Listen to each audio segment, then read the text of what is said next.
Hi అండి. నేను ఒక చిన్న టిప్ చెప్తాను. ఈ బ్లౌజ్ వచ్చి వాళ్ళు వేసుకున్న తర్వాత షార్ట్ అయిపోయిందంట. ఈ బ్లౌజ్ వీళ్ళకి షార్ట్ హ్యాండ్స్ ఉన్నాయక్క, వేసుకోవడానికి చాలా ఇబ్బందిగా ఉంది అని చెప్పారు. ఇప్పుడు దీన్ని పొడవు చేయాలంటే చీరలో పీస్ లేదు. ఇది ఎప్పుడో కుట్టింది. ఇది నా కస్టమర్దే.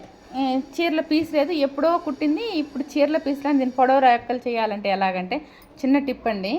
ఇప్పుడు మనకు ఇక్కడ ఈ కలరు డాట్ ఉంది కదా, నేను సేమ్ ఈ కలరు పైపింగ్ హాఫ్ పట్టు తీసుకున్నానండి. హాఫ్ పట్టు తీసుకొని దీని లోపల ఈ కలర్ లైనింగ్ లేకపోతే ఈ కలర్తో సపోర్ట్ చేసుకున్నాను. ఈ బ్లౌజ్ కలర్ వచ్చి ఈ పైపింగ్ ఇచ్చుకున్నానండి. ఇచ్చుకొని దీన్ని సెట్ చేసుకున్న తర్వాత ఎంత మంచిగా ఉంటుందో చూడండి మీరే. ఇదిగోండి, ఇప్పుడు ఇంతకుముందు నేను చూపించిన క్లాత్ ఇంకొక రెక్కండి. ఇది ఇదండి ఎలాగొచ్చిందో చూడండి. ఇది ఇలాగా మనం క్లాత్ ఎన్ని ఇంచులు పొడవు కావాలంటున్నాం, జస్ట్ ఇది 1.5 ఇంచు 2 ఇంచెస్ అయితేనే బాగుంటుంది. ఇలా చేసుకున్న తర్వాత ఈ పైపింగ్ ఇప్పకూడదండి. పైపింగ్ అలాగే ఉంచి ఇలా కుట్టామండి. చూడడానికి కొంచెం మోడల్గా కూడా ఉంటుంది.